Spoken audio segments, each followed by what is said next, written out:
E você viu, outro dia eu estava lendo aqui um artigo do nosso colega, o Ted Baer, que é membro do Inter-American, né? E ele contestando o direito que o Estado de Nova York tinha de legalizar, entre aspas, o casamento gay.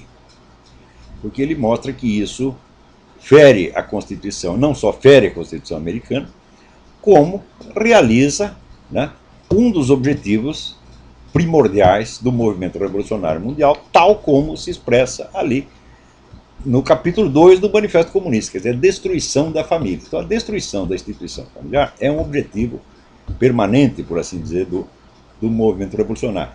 Né?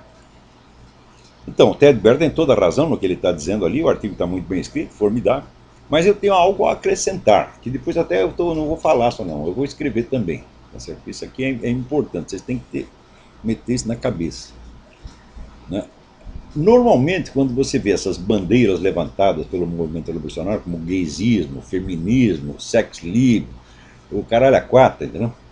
Sempre aparecem pessoas do outro lado indignadas, defendendo os seus valores e argumentando, e frequentemente até levando a melhor na discussão. Tá certo? Mas, se leva a melhor na discussão, por que o outro lado sempre acaba vencendo na prática? Por um motivo muito simples. Cabeça de revolucionário não funciona como as outras pessoas. Não funciona como ser humano normal. Tá certo? Isso quer dizer que toda bandeira que um revolucionário levanta não é nunca, nunca, nunca um ideal literal no qual ele acredite sinceramente e que ele pretenda realizar. Nunca é isto, tá certo? O revolucionário muda de metas com a constância que muda mais de metas do que muda de cueca. Tá? Muda do dia para a noite. Tão logo ele vê que aquela bandeira que ele está defendendo levou a pior na argumentação, ou está difícil de se realizar na prática, ele passa para o negócio contrário, porra. Às vezes não é nem sucessivo, às vezes é simultâneo. Ele defende uma coisa num país e a coisa contrária no outro país. Como, por exemplo, na primeira metade do século XX, enquanto na Rússia eles promoviam a perseguição antirreligiosa mais sangrenta da história humana, matando cristão adoidado, né, para impor, vamos dizer, o ateísmo como doutrina oficial, ao mesmo tempo, no Ocidente, eles tentavam ganhar os cristãos pela lisonja e pela imitação, né, imitação doce do discurso religioso. Então diziam uma coisa aqui, a coisa contrária do outro lado, conforme as conveniências de momento e de lugar, o revolucionário muda, tá certo, de posição com uma facilidade extraordinária. Por exemplo, quem conhece a história do Partido Comunista sabe que para você encontrar, por exemplo, nos anos 50, 60, se você queria encontrar uma família patriarcal tradicional, né, rígida e hierárquica, daquelas que aparecem em filme italiano, filme de siciliano, era só procurar um cara do comitê estadual ou do comitê central do Partido Comunista. Eram os pais mais autoritários, mais rígidos e mais moralistas que tinha. Né? Ao mesmo tempo, por exemplo, você falar de gay, né, para aquela gente, eles odiavam, tinham um nojo. Olha, a posição do comunista perante o gaysismo você pode encontrar nas obras do famoso Dr. Wilhelm Reich, que é um apóstolo do sex lib. Ele dizia o seguinte, que o homossexualismo é uma perversão criada graças à alienação capitalista. E que quando viesse a sociedade socialista não teria mais viados no mundo. Né? Ele dizia, você já viu alguém se levantar contra o Dr. Wilhelm Reich? Não, ninguém vai falar. Não, ele era homofóbico. Não, de jeito nenhum. É um monstro sagrado, é uma vaca sagrada do comunismo, é intocável. Então, isso para vocês terem ideia de como era o moralismo comunista naquela época. Né? Então, ao mesmo tempo que os comunistas praticavam, né, essa rigidez patriarcal dentro das suas famílias e dentro do partido inteiro era assim, tá certo? Eles estavam fomentando o sex lib, gaysismo e feminismo no Ocidente, porra. Então, como é que você vai levar literalmente a sério essas bandeiras que ele levanta e achar que você pode derrotá-los na base da simples argumentação lógica? Quer dizer, o sujeito prega a destruição da família, eu prego a manutenção da família. Eu ganho a discussão com ele e pronto, está salva a família. Ora, porra, isso é muita ingenuidade, né? Veja, para você ver, tem dois pontos que é preciso lembrar para que se entenda como esse tipo de combate, vamos dizer, literal e mecânico, né, a mera oposição de ideal a ideal, não funciona. No próprio trecho que o Ted Baer cita do Manifesto Comunista, Karl Marx diz que a família burguesa será extinta automaticamente com a abolição da propriedade privada, porque ele acredita que a propriedade privada é o único fundamento objetivo da família. Não é, nós sabemos que não é, mas ele achava que é. Então ele achava que abolindo a propriedade privada, a família desapareceria espontaneamente ao longo dos séculos. Tá? Então, o importante ali era se concentrar na destruição da propriedade privada por meio, vamos dizer, de uma revolução violenta que destruísse, matasse a classe burguesa, tomasse os seus bens e pronto, daí a família ia acabar sozinha. Passados, né, menos de um século, já aparece Antônio Gramsci e a escola de Frankfurt com a conversa simetricamente oposta. Por quê? Porque eles viram que destruir a propriedade privada não era tão fácil. Né? Você vê que na União Soviética sempre existiu propriedade privada ilícita e legal, mas que não dá para você exterminar, porque se exterminasse aquela propriedade privada, vinha abaixo toda a economia soviética. Então o comunismo, o socialismo, era só uma fachada. Na verdade, você tinha ali um capitalismo clandestino que alimentava o país. Então viram que liquidar a propriedade privada não era tão fácil. Né?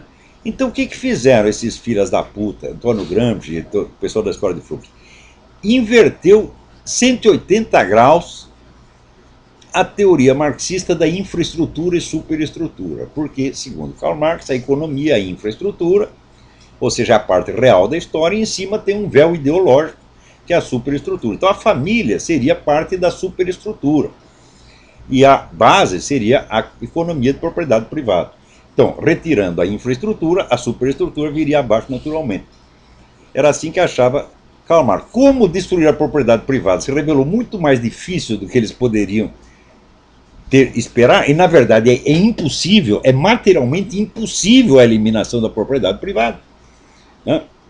Então eles decidiram inverter tudo.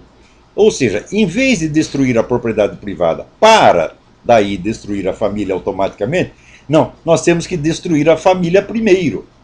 E daí talvez cheguemos à destruição da propriedade privada. Ora, pô, o que você acha de uma teoria que inverte em 180 graus o que estava dizendo e continua dizendo que é a mesma, afirmando que é a mesma teoria? É claro que isso não é teoria nenhuma, isso é um charlatanismo oportunista do mais rasteiro, do mais vagabundo, do mais sem vergonha. Né? Então quer dizer que agora, depois disso, o negócio piorou. Piorou, porque depois, teórico mais recente, Ernesto Laclau, dito pensador marxista, ele já diz o seguinte, já diz que não existe nem mesmo ideologia de classe, quer dizer, você tem uma burguesia que tem uma ideologia burguesa, um proletário que tem uma ideologia proletária, e assim por diante.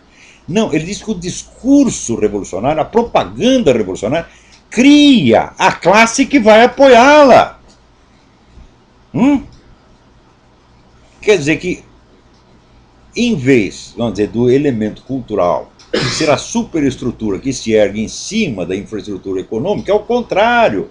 O discurso, a palavra, a cultura é o fundamento que gera a sua própria base econômica, porra.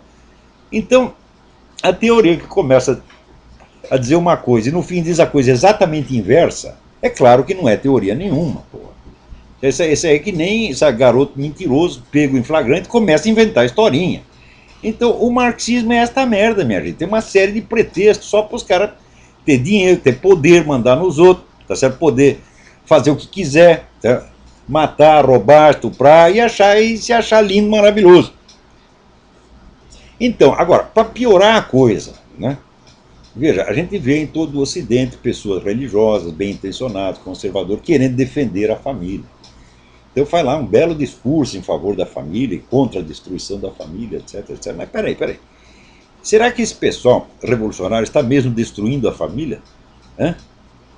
Note bem. Então, primeiro, esses grandes grupos globalistas que dão dinheiro a rodo para os movimentos esquerdistas, todos eles se constituem de famílias dinásticas, que continuam rigorosamente, patriarcalmente ao longo dos séculos. Vê se os Rockefeller querem dissolver a sua família. Ah, nós vamos tentar aqui novas modalidades de organização familiar, vamos chamar aqui um monte de gay, tá certo? E fazemos aqui uma suruba de 40 homens dizendo que é uma família. Vê se o Rockefeller vai fazer isso. Que nada, meu filho. Educa os filhos direitinho para prosseguir a obra do pai e defender o patrimônio.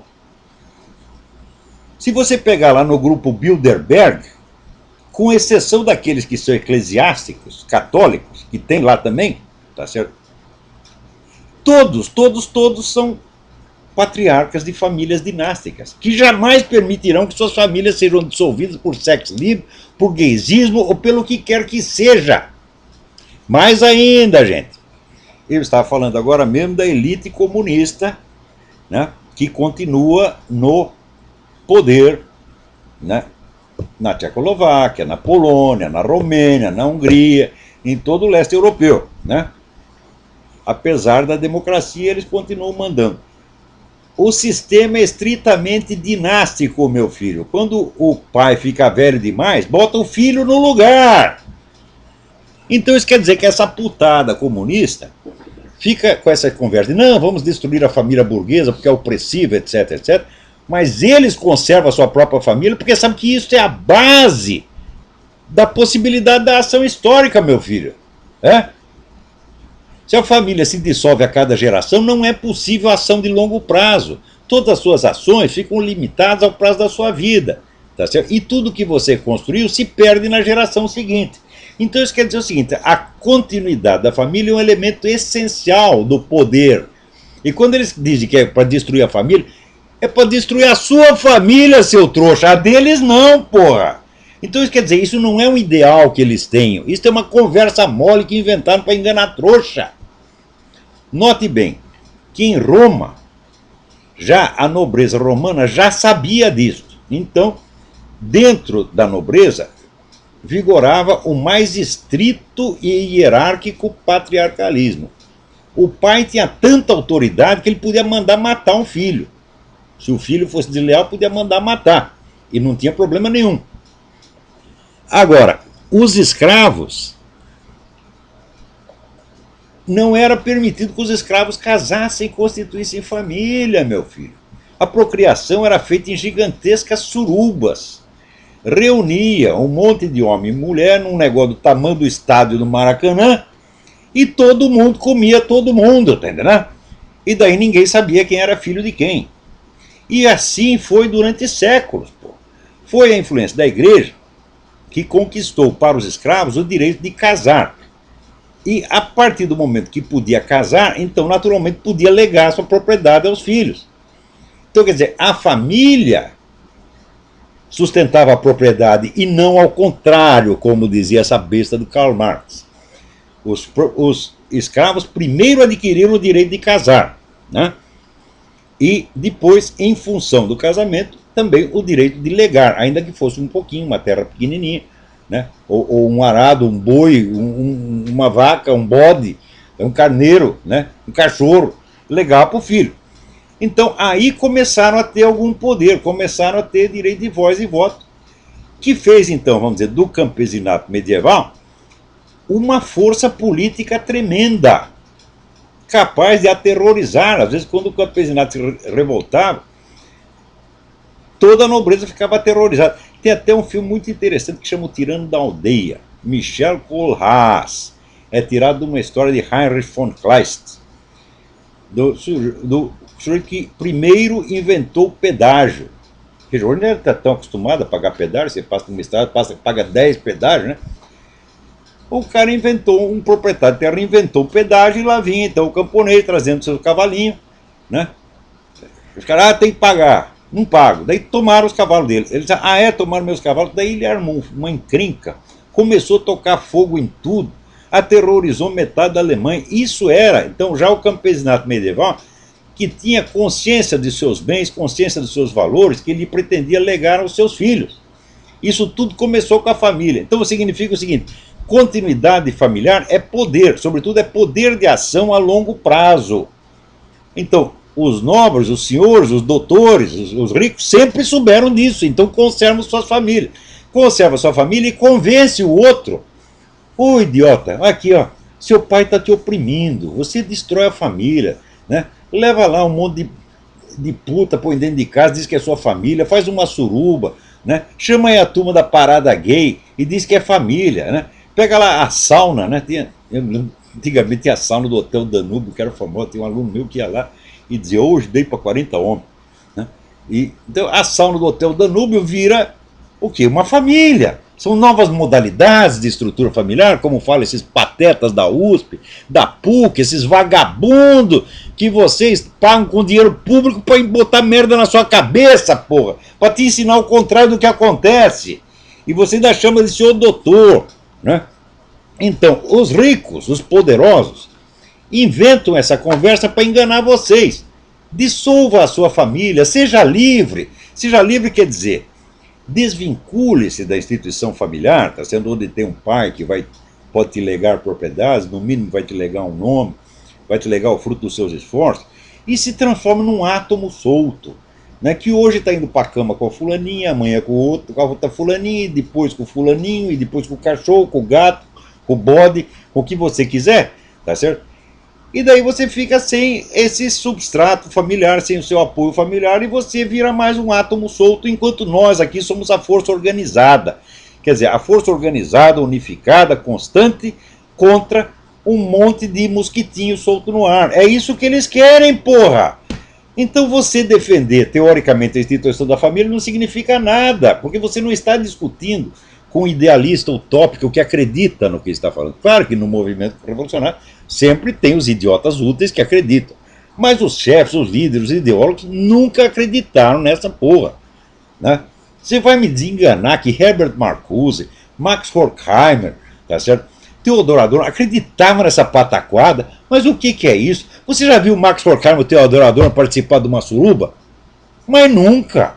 Tinham suas famílias organizadinhas, cuidavam dos seus bens. Aliás, Max Horkheimer, que vivia falando da exploração capitalista, era o maior explorador capitalista, pagava salário de fome para todo mundo que trabalhava no instituto lá de Frankfurt. Quem conta isso? Herbert Marcuse, que era o único pobre que tinha ali, né? Claro que tinha os funcionários e tal, tinha dinheiro, mas dos intelectuais, o único pobre era o Herbert Marcuse. E o Horkheimer forçava ele a trabalhar, tá certo? Na base do pão e água. Então, vê se algum desses desperdiçou a vida dele, né? Trepando com todo mundo, praticando sexo livre, mas nenhum é louco, porra! Hã? Já diz o mineiro, quem tem cu tem medo. Então o cara quer preservar os seus bens, porque ele sabe que se ele dilapidar o patrimônio, ele mesmo fica impotente, os seus filhos são largados na miséria, totalmente desamparados perante a força do Estado e das grandes famílias que o dominam. Então não se trata de defender abstratamente o valor da família. Trata-se de desmascarar uma operação muito filha da puta, muito canalha, que esses caras inventaram para que só eles tenham família. Como esses caras da nomenclatura toda estão lá passando o cargo de geração em geração. Lá no mundo comunista, vai lá na Hungria, na Romênia, na Polônia, você vai ver exatamente. O negócio é puramente dinástico. Né? Você veja aí o nosso amigo Alexandre Dugin, que é filho de gente da KGB e agora é o ideólogo da KGB e vai criar outro filhinho para trabalhar também na KGB, assim por diante. Né? Agora, os outros, eles convencem, desfaça a sua família, joga tudo pela janela. Né? Arrume 15 amantes, põe tudo lá dentro e diga que a suruba é família.